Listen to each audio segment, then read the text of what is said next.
This is the story of a 30-year search by U.S. intelligence agencies to perfect mind control. Some of those engaged in that search have agreed to talk about it for the first time. One said, "I think every last one of us felt sorry to attempt this kind of thing. We knew we were crossing the line." The search would be endless. From brothels, an agent says, we learned a lot about human nature in the bedroom, to the mystical rites of a magical mushroom ceremony performed by an Indian shaman, to a Spanish bull ring. The bull has had electrodes implanted in the brain and is controlled by a scientist. There would be victims.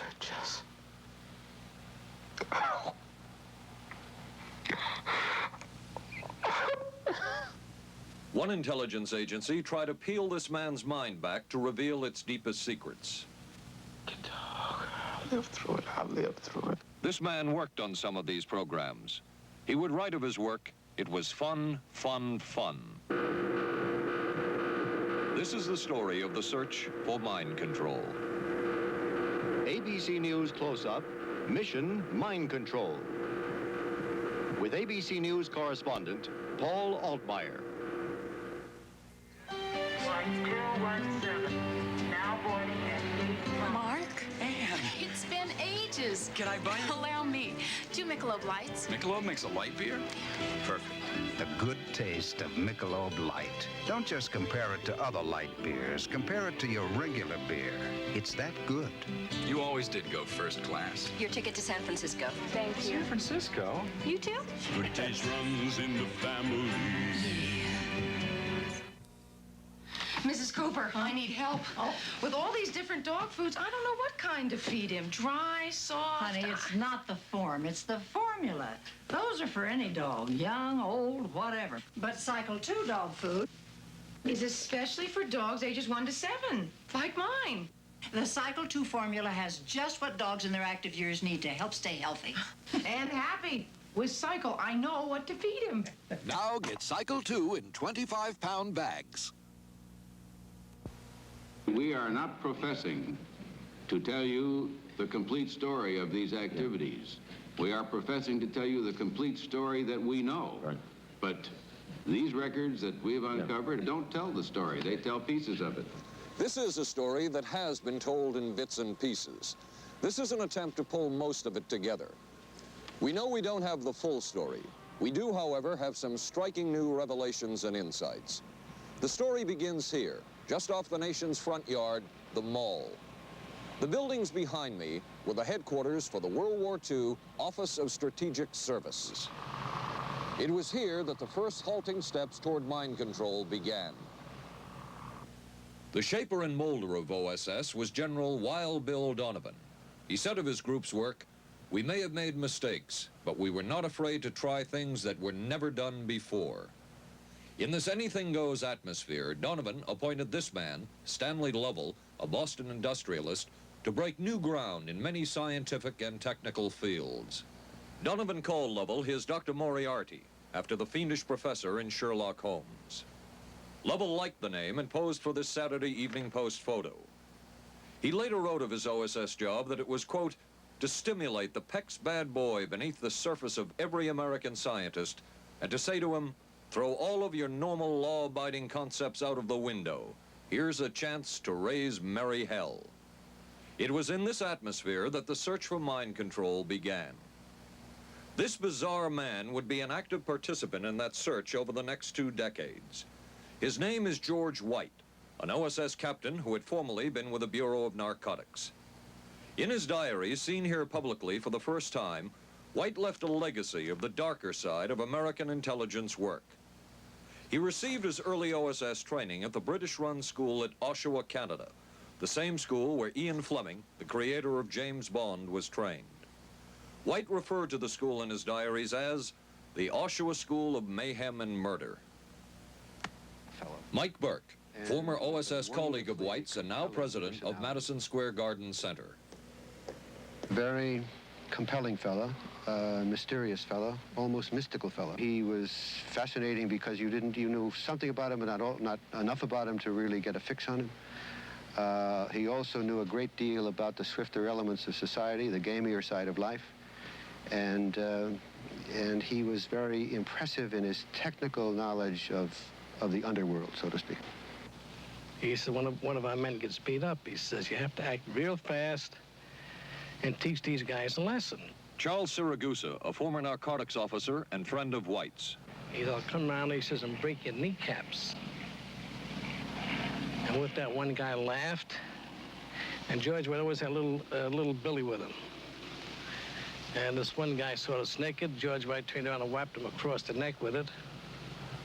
Then he picked up a pool stick and started beating everybody up. He made his point. And he made his point. George White was not a man of understatement or subtleties. His boss at OSS, Stanley Lovell, referred to him as deadly and dedicated. In this note from White's diaries, it says, call Lovell regarding TD. TD was a rather transparent cover for Truth Drug. George White worked with the Truth Drug Committee here at St. Elizabeth's Hospital in the nation's capital. They experimented with mescaline, scopolamine, and marijuana on unwitting victims. The committee soon learned there was no easy panacea, no truth drug at this stage. But White and later colleagues would not stop trying. The goal remained the same. As this 1952 CIA memo says, the aim is controlling an individual to the point where he will do our bidding against his will, and even against such fundamental laws of nature as self-preservation. But it was a discovery here in Basel, Switzerland, at Sandoz Laboratories by Dr. Albert Hoffman that led the intelligence agencies of America to believe that they had found the panacea.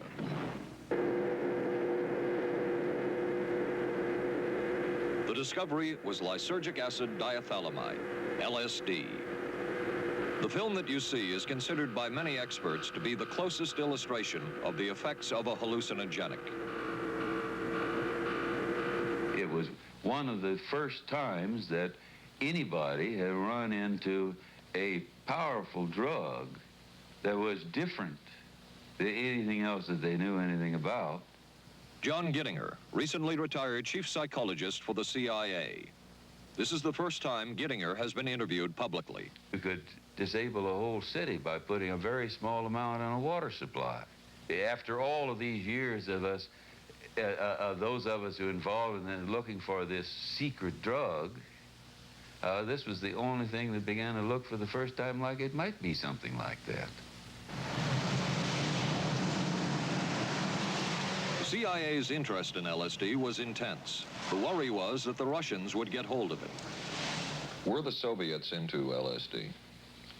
I'm going to have to say I'm sure they were, but if you ask me to prove it, I've never seen any direct proof of it.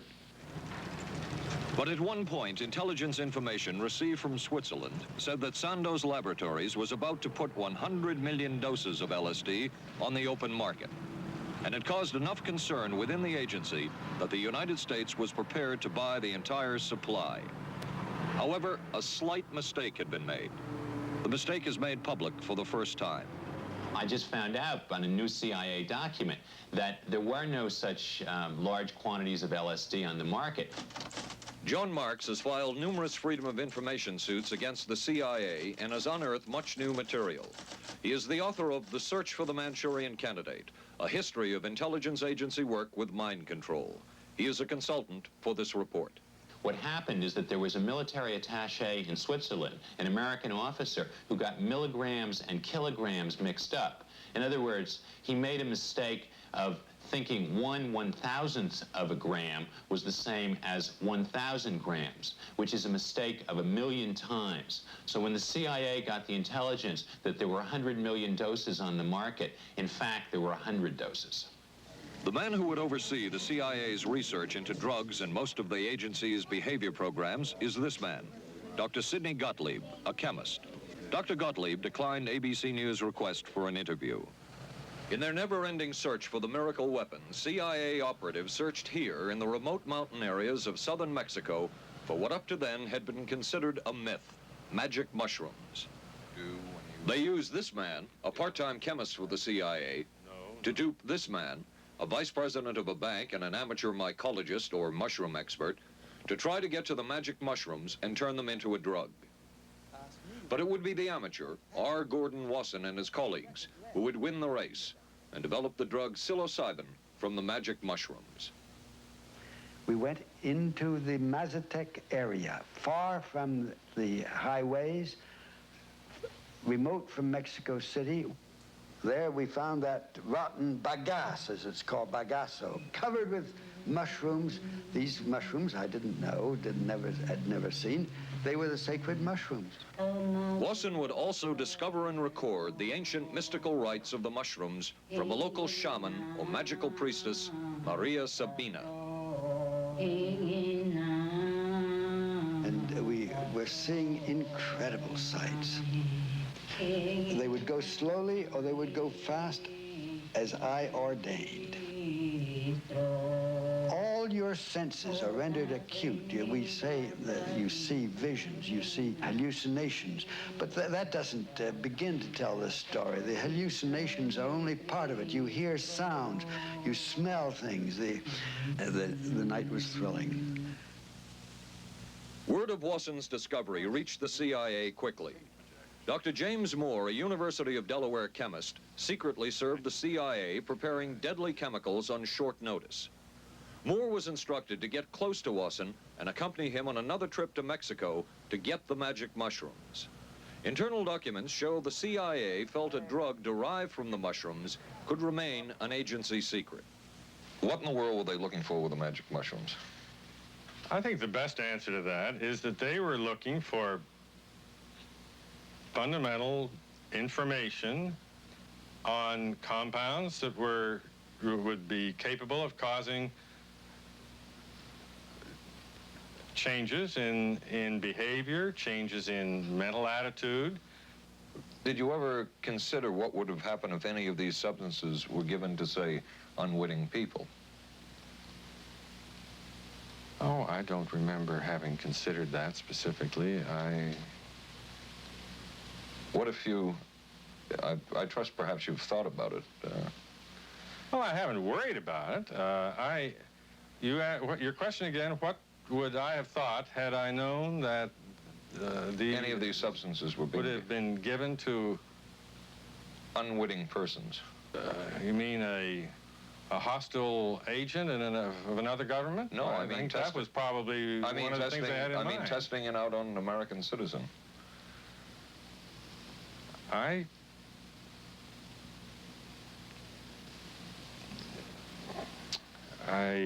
guess I must seem very, very cold-blooded about this, but I don't recall ever having been very much preoccupied with that issue.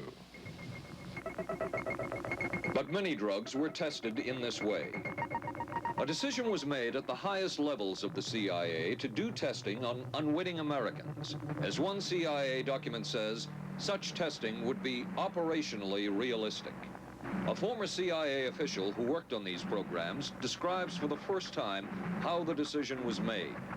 He did not wish to be filmed or recorded. Thus his remarks are read by someone else.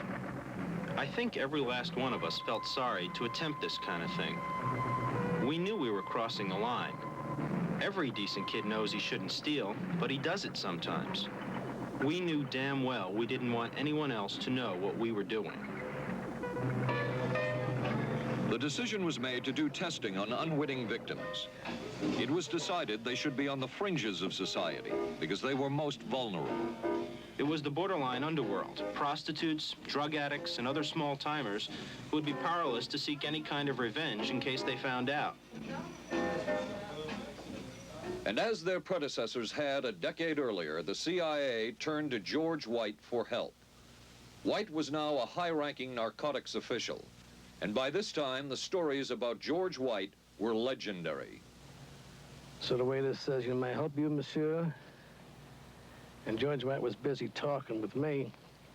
I paid no attention to the waiter, so the waiter tapped him on the shoulder, says, "May I help you, monsieur?" George White turned around, whipped his gun out, and stuck it in the guy's face like this in this crowded restaurant. George White did not mind bending the law, and he knew the street well. He was the ideal choice for what the CIA had in mind. We were Ivy League, white, middle class. We were naive, totally naive about this, and he felt pretty expert. He knew the whores, the pimps, the people who brought in the drugs.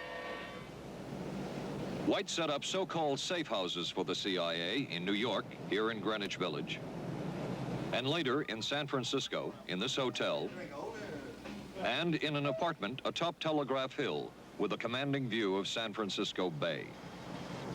While the existence of these safe houses was disclosed last year, details of what took place within them has not been told. A former CIA official who worked in the safe houses reveals that they were used not only for drug testing, but to study sexual behavior and how it could be used to manipulate people. We did quite a study of prostitutes and their behavior. How do you take a woman who is willing to use her body to get money out of a guy to get him to talk about things which are much more important, like state secrets? We learned a lot about human nature in the bedroom. We started to pick up knowledge that could be used in operations. There would be victims in all of this, but as the agency knew, they couldn't fight back. Some entries from George White's diaries. Clarice gets horrors. Janet, sky high. As one agency memo says, we have no answer to the moral question.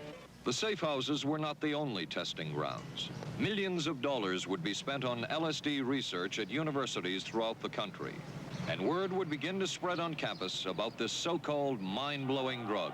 And suddenly, there was the counterculture of the 60s. I give the CIA a total credit for sponsoring and initiating the entire consciousness movement, counterculture events of the 1960s. Dr. Timothy Leary, the 1960s Johnny Appleseed of LSD. The CIA funded and supported and encouraged hundreds of young psychiatrists to experiment with this drug. The fallout from that was that the young psychologists began taking it themselves, discovering that it was an intelligence-enhancing, consciousness-raising experience. I know that some of the studies in which the CIA had supported used as subjects people who later became strong proselytizers of LSD. So, in that sense, yes, I think it did sustain the perpetuation of the use of the drug. And it's rather ironic, isn't it? The counter case that I would make in relationship to that is to remember that the people who were doing the research were people who would be doing the research regardless of who was the sponsor. I don't think anybody working in that time in the remotest ever thought that it would blow up into the kind of thing that it did.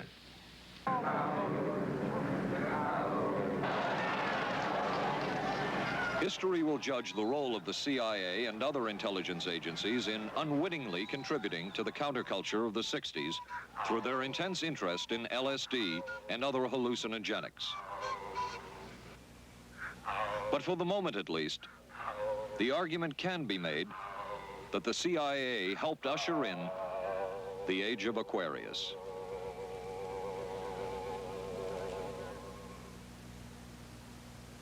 ABC News Close-Up will continue in a moment. Being careful about my body doesn't just mean major things like regular breast exams. I'm even careful about pain relievers. Plain aspirin sometimes upset my stomach, so I use Bufferin.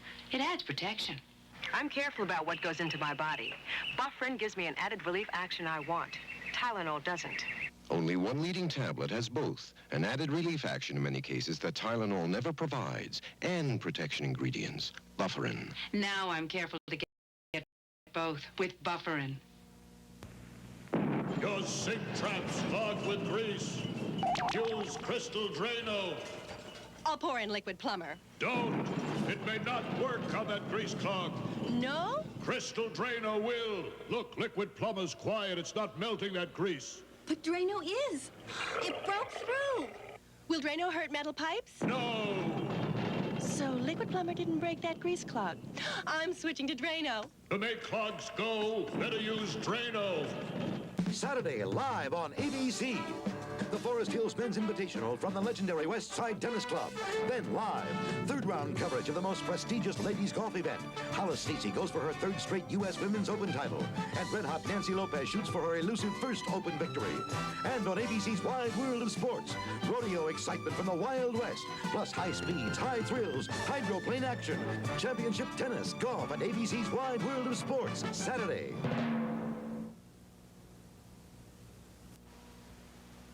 Wednesday on 8 is Enough. We got the buggy fever. The Bradford girls go disco crazy. Hey, hiya, hun. What do you say we get, down? And the summer's off to a red-hot start. And Charlie's Angels play the horses. I want to be a jockey. But end up in a dead heat with death. Then, the ghost of Jack the Ripper haunts the back streets of Vegas. Tomorrow, starting at 8, 7 Central and Mountain on ABC.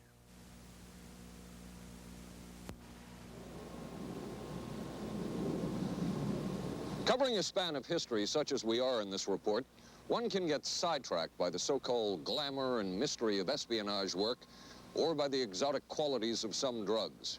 But what you can't lose sight of is what all of this would mean in terms of individual human beings. There would be deaths, there would be long-lasting and harmful effects. The best-known case is that of this man, Frank Olson, a chemist employed by the Army Chemical Corps, who in 1953 was slipped LSD unknowingly at a meeting with CIA officials. Shortly after that, Olson went into severe depression. He ended his life at this New York hotel by diving through a shaded closed window in his 10th floor room. Frank Olson was the first known fatality in the CIA's LSD program. Olson left behind a widow, Alice, and 3 children, but it would be years before they learned the real story of his death. Shortly after his suicide, Alice Olson was visited by Dr. Sidney Gottlieb, the man who had administered the drug, and by Robert Lashbrook, his deputy, who was the last person with Frank Olson the night of his death. It was probably to check me out and see whether I was handling myself and handling the situation, whether I was hysterical. And I'm sure they left the house feeling ever so much better because I had been gracious and hospitable to them, so that I must have played right into their hand and made them feel fine. 23 years later, how did you feel about that meeting? My anger was unbelievable at how I had been duped for this length of time, and the anguish which was unnecessary. Anyone who knew during all of those years never told Alice Olson the real story of her husband's death. She would discover it by accident more than 2 decades later. In essence, it was a 22-year-long cover-up. Lyman Kirkpatrick was Inspector General of the CIA at the time of Frank Olson's death. But had not the Olson case occurred within the secret confines of the CIA, would not this case have been a prosecutable case? Perhaps manslaughter? I would think definitely prosecutable, and certainly from the point of view of of Mr. Olson, why it should probably have been actionable. Frank Olson's suicide slowed down the CIA's testing of LSD and other drugs, but only momentarily. The CIA was not the only government agency interested in the possibilities LSD and other drugs presented for mind control. The Army Chemical Corps first started working with the CIA and then branched off on its own. It too tested drugs on unwitting victims, and a death would result. The case of this man, Harold Blower, a tennis pro, seen here with his daughter Elizabeth, is well known. In 1953, Blower was a private patient at the New York State Psychiatric Institute. He was given 5 injections of a mescaline derivative that was being tested secretly for the Army Chemical Corps. With the 5th injection, Harold Blower died. As with the Olson case, a 22-year cover-up followed, until finally the Army admitted the real details of Blower's death. Since the initial news stories of Harold Blower's death, close to 5,000 documents, previously classified, have been released by the Army and obtained by ABC News. They provide valuable insight into Army activities at the time of Blower's death and where the Army went from there with their own drug testing program. From a previously classified deposition of Dr. James Cattell, who administered the mescaline derivative, on the purpose of the drug testing, to produce symptoms similar to those that you see in schizophrenia. On how much the patient knew about all this. We didn't delineate all the possibilities of what might happen because then you contaminate your experiment.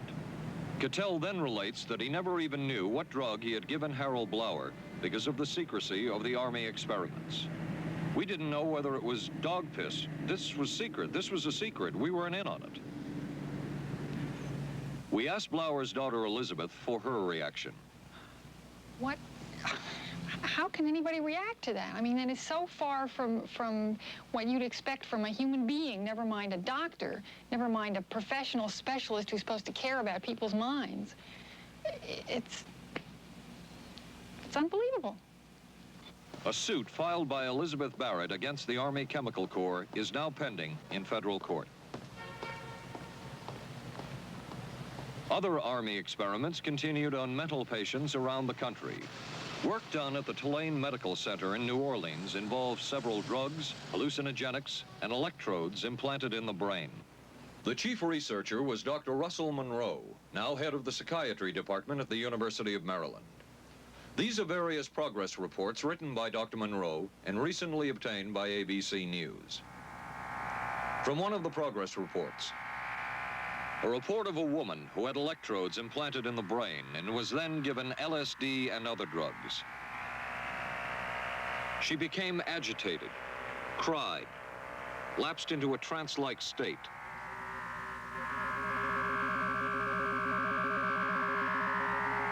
Felt as if she were about to have a convulsion, experienced waves of darkness and light, had bizarre sensations in her neck and legs, said somebody was trying to manipulate her body. At this point, Dr. Monroe wrote that the woman was obviously having paranoid ideas. As a layperson, perhaps you can enlighten me. What therapeutic effect would the type of experiment that I just described have on a patient? Well, the therapeutic effect would be indirect. Was this patient aware that she was being given LSD? Yes, I mean, they were told that they would be given some medication, and they specifically LSD? Well, we told them, I don't think that they would have even known what LSD was then at the time. They were told that they were going to they would be given some medications which might make them feel worse. Dr. Monroe, what do you think the Army Chemical Corps was looking for in all of this testing? They were looking for an incapacitating agent, an agent that would not harm the person permanently, but would incapacitate them temporarily. That seemed like a humanistic way to wage a war, if war is necessary. When James Thornwell was given LSD by Army intelligence in 1961, this time it was no experiment. This time, the express purpose was to peel back Thornwell's brain to bear any secret within it. This time, the Army had gone operational. Thornwell, as reported on ABC last January, was an Army private stationed in Orléans, France. Classified documents were missing from his unit. Thornwell became a suspect. His 2.5-month interrogation included administration of sodium pentothal, hypnosis, isolation, and deprivation of sleep. Army documents obtained by ABC News refer to this interrogation as conventional. Despite the severe questioning, Army intelligence was getting nowhere with Thornwell, and it was decided to slip him LSD. For 16 years, Thornwell never knew what had hit him. Tell me about the acid. I'd rather not. It's a bad trip. It's a bad trip. That was a bad trip. The pain was so excruciating. Felt like somebody was sticking me with 1,000,000 pins. You know, just everywhere. Oh, it just... Oh.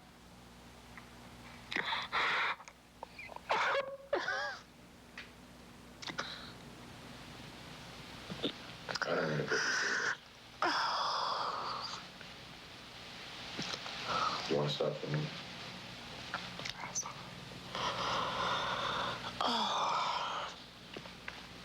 I walked around. What's up? Oh, I can talk. I'll live through it. I'll live through it. I'll live through it. No charges were ever brought by the Army against Thornwell. He was discharged for psychological disorders. But an Army psychiatric evaluation of Thornwell obtained by ABC News, one which was done prior to Thornwell having been given LSD, says of him, fairly cooperative, oriented, alert, and gave no evidence of psychosis or depression. From the Army's point of view, this type of LSD interrogation was a success.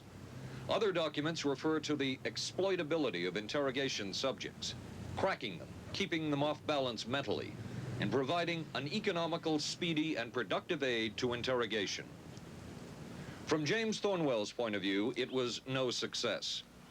Thornwell still has serious problems. He's run through 2 marriages. He maintains he can't hold a job, can't concentrate, has nightmares, and feels socially and emotionally isolated. Last fall, Thornwell filed suit against the government in federal court. In a moment, we will examine the closest experimentation to brainwashing that we have uncovered.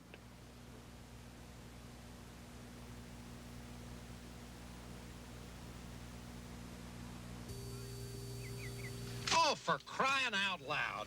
Something wrong, Will? You pick up a paper these days, you learn life isn't as simple as it used to be, and neither's food. Is that why you eat grape nut cereal? Yep, you couldn't ask for a simpler cereal. Wheat and barley, vitamins added, no preservatives. Sure looks simple. It's got a natural nutty taste. What's good for breakfast, guys? How about something nice and simple? Grape nuts, the simple cereal.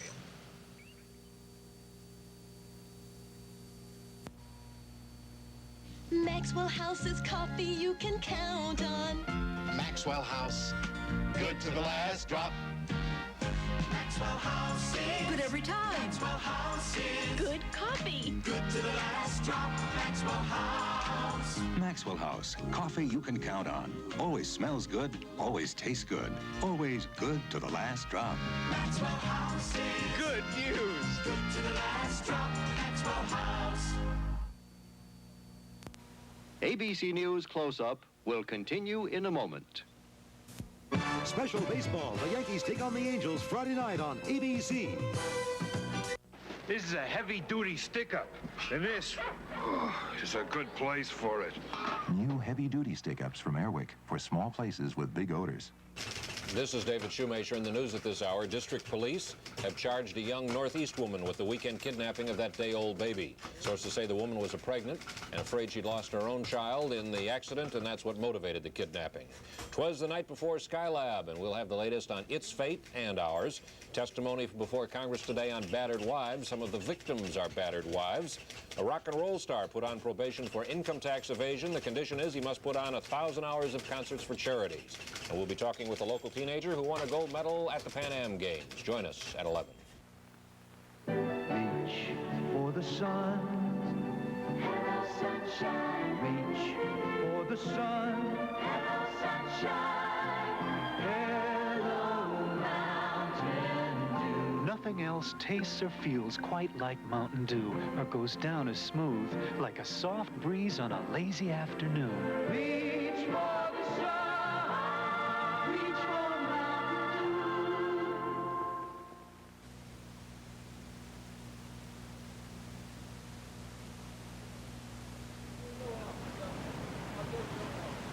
By far, the most chilling experiments we have uncovered took place at this Gothic estate called Ravenscrag, halfway up Mount Royal in Montreal. It houses the Allen Memorial Institute of Psychiatry of McGill University. It was here that the CIA funded a series of experiments, severe experiments. The work was done by the Institute's then director, Dr. Ewan Cameron. It is the closest experimentation to brainwashing yet disclosed. His work, unprecedented in psychiatry, consisted of 3 areas which he called sleep therapy, psychic driving, and the ultimate depatterning. Dr. Maurice Dongier, current head of the Allen Memorial Institute.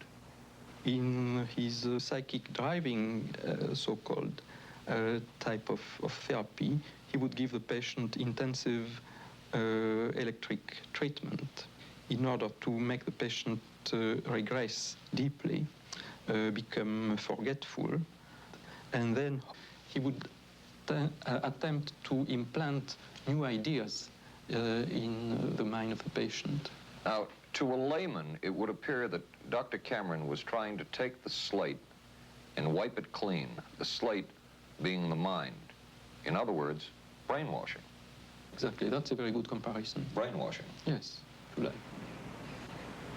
Val Orlico of Winnipeg, Canada, the wife of a member of the Canadian Parliament, was a patient of Dr. Cameron's. She entered the Allen Memorial Institute because of severe depression. She describes for the first time publicly the LSD therapy and psychic driving treatment that she was given by Dr. Cameron. And then the drug began to take hold very rapidly because it was an IV injection. And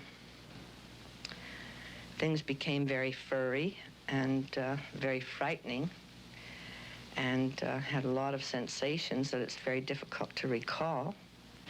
Nobody explained it to me. Nobody ever asked me if I was willing to do it or anything. He had this feeling that he would be able to get through the resistance of illness and to reach deep changes very quickly. Did he? I don't think that when you look at that in retrospect, the hopes that he had have been in any way fulfilled. But Cameron would plunge on. The next step was what he called psychic driving. This involved almost endless tape-recorded messages and more drugs for the patient. Cameron wrote that this was the way to make direct control changes in personality. I thought this was the coldest and most impersonal treatment that anybody could give to anybody in the world. And I became more and more despondent and more angry. I just became so despondent that I thought I can't live like this any longer. And I thought I would just go out and throw myself underneath the cars on McGregor. I stood on the curb of that street and I stood there and I thought, okay, go. Okay, go. And then I thought, what if you're not killed? What if you're just maimed? What if you don't die and you live and you can't even talk anymore? And I couldn't do it. The most severe technique Cameron used was de-patterning. He described it as breaking up the existing patterns of behavior by means of intensive electroshock therapy with prolonged periods of sleep. He carried out these experiments in something he called the sleep rooms. People in there were like babies. They cried and they were very disoriented. And we were very afraid of the sleep room. We used to walk very carefully against the side of the corridor that was opposite the sleep room with our backs to the wall when we'd go by. Cameron used this combined sleep electroshock treatment on patients as long as 30 days. One patient he kept asleep for 65 days. Cameron retired, and his successor, Dr. Robert Cleghorn, ordered a follow-up study on the patients treated with Cameron's de-patterning method. It showed that it was no more beneficial in its result than the use of more conservative methods. But the follow-up study showed that 60% of those who had been de-patterned still had amnesia for periods of anywhere from 6 months to 10 years. That's quite a memory loss, isn't it? That is a memory loss. Indeed it is. It's I think, more than desirable. In retrospect, does Dr. Cameron's experimentation and his treatment appear harsh? I would say yes. I mean, this forceful type of approach that I was describing to you is definitely, it can be said that it's harsh. I wouldn't call it harsh. I would say it was harder on the staff than it was on the patients, because these people had to be fed and they had to be cared for and they had to be given sufficient fluid and food and toileted and so on and so forth. It was a very difficult thing for the staff to follow these patients properly and see that they did well. Well, I'm glad he was concerned for the staff. But damn it all, I wouldn't. I could have maybe had a different kind of life. And that makes me angry and sad, and I don't know how to explain how I feel, really. I just. How did you feel when you learned that Dr. Cameron's experimentation was financed by the CIA? Well, I thought, oh, I can't even use the word that I thought, because I thought, that bastard. And he was too smart. He knew who he was working for. And, excuse me, but I just, I just can't, sometimes I can't believe it, and yet I know it's true. If you had the opportunity to say something to the people at the Central Intelligence Agency who financed this study, what would you say? I realize the CIA is a very important organization, and they have a very important job to do. But God, it surely doesn't have to be done on people who are totally incapable of knowing what's happening or having any defense against it. And I can't imagine the mentality of people who would do this. I just can't. As for Dr. Cameron, he died in 1966 while mountain climbing. A colleague wrote of Cameron, "For him, the ends justified the means. And when one is dealing with the waste of human potential, it is easy to adopt this stance." Dr. Cameron seemed ideally suited for what the CIA had in mind.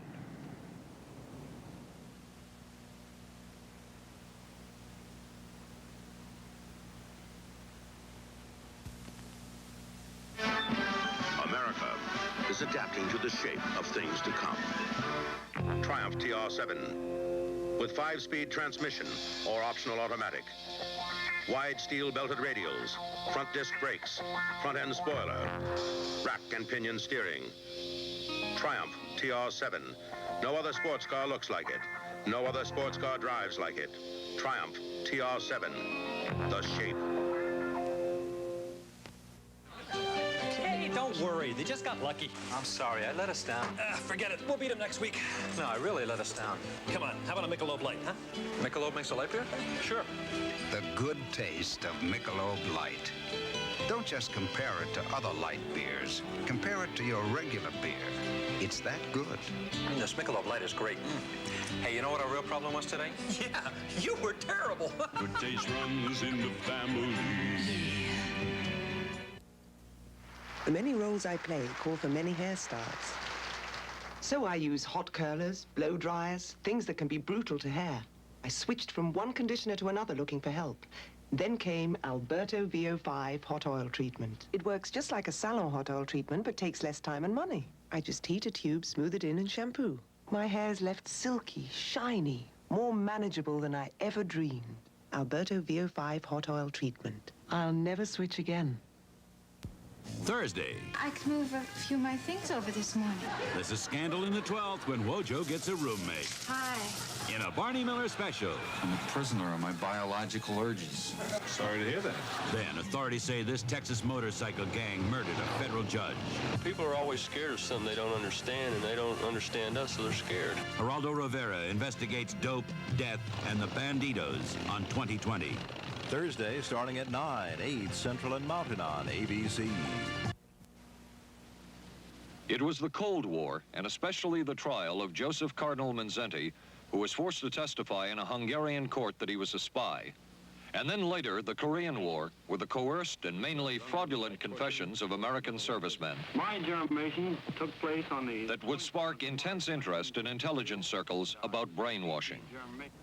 The CIA secretly commissioned a study of communist brainwashing methods at the Cornell University Medical Center. A leader of that study was Dr. Lawrence Hinkle. He explains first the Russian method of controlling and breaking a person. Absolutely isolated from everyone else, with one man whose job it is to get you to write the extent to which you are a criminal. In this setting, you can get people to do most anything, do you see? Because you don't have to lay a hand on them. And by the time you get through and you go up before the judge, the fellow says, "Were you a spy?" He says, "Yes, I was a spy." The Chinese never really had this kind of a state police system. They would get him in, and all this fellow does is ask you to write, rewrite, and talk to him about your whole life. He graduated from pilot training in 1949. While the purpose of the study was to find out about communist brainwashing techniques, CIA documents show that the agency was interested in developing mind control methods of its own to precondition and control Chinese living in this country to be sent back to their homeland as CIA agents. What do you think they were looking for? Well, I think they weren't looking for agents or anything like that. Yet the agency's perception of the work you were doing, in CIA documents we have examined, it says that the project that was being done here, they intended to use everything learned about the new agents to induce them to, quote, to perform acts of a complex, purposeful nature. Yeah, but that was never done. The effects of which may be out of keeping with the individual's previous behavior. That behavior. sort of thing was never done. Those people were not, that was, when they first came here, the first people they sent up to see us, you see, were operational type people from the CIA with some rather wild ideas. Okay, this is their perception of it, if I could just continue. No, it wasn't their perception of it either. No, it wasn't. Dangerous to his being, contrary to any previous consciously expressed intentions and interests, contrary to the good of the individual, and subversive to the goals for which he is consciously working. I understand all this talk. But the situation was, you see, those things were never done because of wise people on both sides. We not able to do this nor interested in it. They were, though. Some of the low-level people were, but the high-level people were not. To tell you the truth. But documents clearly show that the CIA was attempting to develop agents over whom they had as much control as possible. Agents who would perform tasks contrary to their own good. Normally conditioned American who's been trained to kill and then to have no memory of having killed. His brain has not only been washed, as they say, it has been dry cleaned. Is a Manchurian candidate, controlled by others to do things against his will, possible? It was a remarkable film because, as far as I'm concerned, it made something totally impossible seem absolutely credible. I would say the answer is yes, but there are many qualifications to that. Dr. Milton Klein, a psychologist, a clinical and experimental hypnotist, and unpaid consultant to the CIA. The qualifications would be the subject selected to produce the kind of behavior that you wish, the amount of time, the procedures that are utilized, and the motivations of the people who are designing, executing, and administering the procedures. You're asking whether an individual can be, under hypnosis, influenced, coerced, persuaded, shaped to perform an antisocial act, or a destructive act, or an act of violence. My answer would be yes. Captain Marco, will you be good enough to lend Raymond your pistol, please? Yes, ma'am.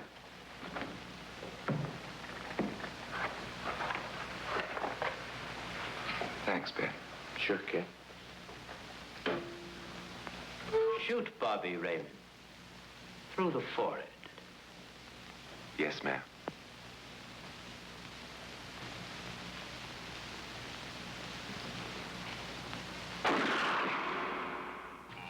How valuable a tool can hypnosis be in the intelligence field? None whatsoever. It has absolutely no use because nobody's ever been able to do that I know of, do it in an operationally feasible way. I'm not in any way saying that hypnosis doesn't take place. I'm not saying there's nothing to it. I would say that most government agencies concerned with intelligence operations have been looking to hypnosis as a tool for a variety of purposes, one of which is to carry out and to execute certain intelligence operations on a basis where they would not have to rely completely on some of their own emotional reactions. Actually, would that entail murder? It could, if you consider that an act of killing someone under circumstances of war is murder. I think one has to define what that means. Under circumstances of peace? Under circumstances of peace, it would be murder. Another former CIA agent says that Fidel Castro at one time was considered as a possible target for a Manchurian candidate. Castro was naturally our discussion point. Could you get somebody gung-ho enough that they would go in and get him? But if you have 100% control of a guy, you have 100% dependency. If something happens and you haven't programmed it in, you've got a problem. So in the end, it was decided that a Manchurian candidate was not feasible. But the search for mind control continued. But could the mind be controlled? Perhaps not. But is human behavior predictable? In this area, the CIA did make a significant breakthrough. A personality assessment system designed by the agency's chief psychologist, John Gittinger. It comes close to being able to predict how humans will behave. It's really a descriptive system, an attempt to try to describe personality in a relatively systematic way so that hopefully you can get some kind of an idea to predict what the behavior between different kinds of individuals. Gittinger's system had many uses in intelligence work. One was to draw personality portraits of world leaders. Using Gittinger's system, the agency concluded the Shah of Iran is a brilliant but dangerous megalomaniac whose basic problems resulted from an overbearing father. And there were other applications. Your assessment staff played a key role in helping other governments pick their police intelligence agencies, including, we've learned, the Korean CIA, Uruguayan National Police. Can you tell us about this? No. Author John Marks. The former #2 CIA man in Uruguay told me how in 1966, John Gittinger and an assistant traveled down to Uruguay and gave the tests in order to select members of the Uruguayan intelligence service. A psychologist who used to work for the CIA told me in 1961 he personally traveled to South Korea as part of an American CIA effort to set up the Korean CIA and to give the personality tests to candidates for the Korean CIA to choose the best man for their secret police. But one of the basic functions of Gittinger's system was finding the vulnerabilities of an agent, a double agent, or a potential agent. In its applicability to intelligence work, isn't the PAS system looking for a person's soft spot? Well, of course, the answer to that is yes, but I hasten to say soft spot. This is what I consider a negative word. Of the hundreds of behavioral projects undertaken by the CIA, Gittinger's appears to have been one of the more successful and more conventional. Other experiments were not as conventional. Neurophysicist Dr. Jose Delgado was financed by the Office of Naval Research. In this experiment, the bull is sedated. Electrodes are implanted in its brain. Delgado transmits an electronic impulse to the center of the bull's brain. Delgado has remote control of the animal. Recently released CIA documents refer to the feasibility of remote control of animals and that special investigations will be conducted toward the application of selected elements of these techniques to man. Other areas were examined through the 60s and 70s. Brain surgery, psychosurgery, creation of amnesia, parapsychology, manipulation of genes. Even though past and present CIA officials have indicated this kind of work ended in 1963. Whole truth, nothing but... And one of those who took part in these programs. Thank you, sir. In 1977, the Senate subcommittee heard testimony from many of them, but the testimony was not that revealing. According to one of them, they agreed amongst themselves to keep the inquiry within bounds that would satisfy the committee. Former narcotics officer Charles Siragusa says that he was asked to limit his testimony by the man he reported to at the CIA. He wanted me not to say anything. To perjure yourself. That's right. Well, either that, I'd have to perjure myself or take the Fifth Amendment. And I'm not about to take the Fifth Amendment for anybody. Okay. Former CIA chemist Robert Lashbrook testified he had no first-hand knowledge of the agency-run safe houses when, in fact, he supervised one of them. There was very little... And according to George White's diaries, was at a safe house when White conducted what he called an LSD surprise experiment. Dr. Sidney Gottlieb, whom we recently filmed near his California home, oversaw many of the CIA behavioral programs. He retired in 1973 and destroyed the records of this work. In sort of a valedictory letter, Dr. Gottlieb wrote that he and his colleagues had been able to maintain contact with the leading edge of developments in the field of biological and chemical control of human behavior. Dr. Gottlieb also testified before the Senate subcommittee, but from an anteroom where he could not be filmed because of what his lawyer termed health and cardiac problems. Dr. Gottlieb declined ABC News' request for an interview. And what of George White, the man who helped the agency in so many of its programs? He would retire here to Stinson Beach, California. And shortly before his death, he wrote to his boss at the CIA, Dr. Sidney Gottlieb, and summed up his career by saying, "It was fun, fun, fun. Where else could a red-blooded American boy lie, kill, and cheat, steal, deceive, rape, and pillage with the sanction and blessing of the All-Highest?" Has mind control been achieved? From all of the available evidence, it appears doubtful. The human will has prevailed up to this point. But as we have seen, work is continuing in this field, work that we still don't know very much about. How deeply are the Russians and other dictatorships into all of this? We really can't say, and the CIA is reluctant to give out information about it. But the basic question remains, what place does all of this have within a democracy? One final point should be made. As one of the persons who worked on these programs told us, we are very capable, conscientious, and very dedicated scientists working for our country. Their work speaks for itself. This is Paul Altmeyer for ABC News. Good night. Here's a great idea. Potato peeler? Nope. Hair curler. It's Vanish Bowl Freshener. Freshness in a snap. Snap it under the rim and it freshens 2 ways. It's always there to freshen. Then when water hits it, extra deodorizer and detergents are released, working best when and where you need it. When the bowl's fresh, the bathroom's fresher. Snappy idea. Vanish bowl freshener. Vanish for a cleaner bowl and a fresher bathroom. What do doctors recommend for pain today? This report shows doctors' #1 choice is the pain reliever in Anacin.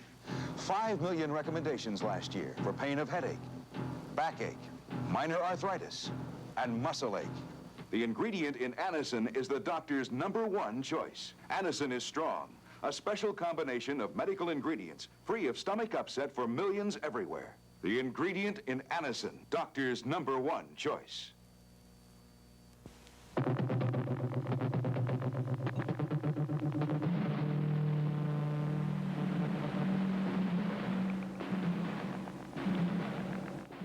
Stay tuned for local news next.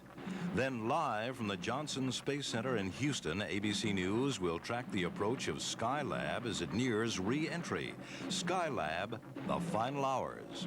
Right after Twiggy and Dirk Benedict of Battlestar Galactica star in I Want Her Dead on the Tuesday Movie of the Week tonight on ABC.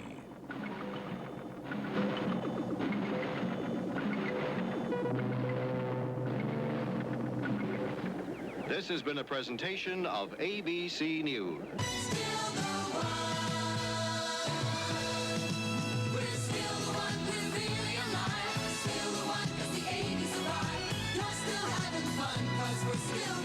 Still the one, ABC.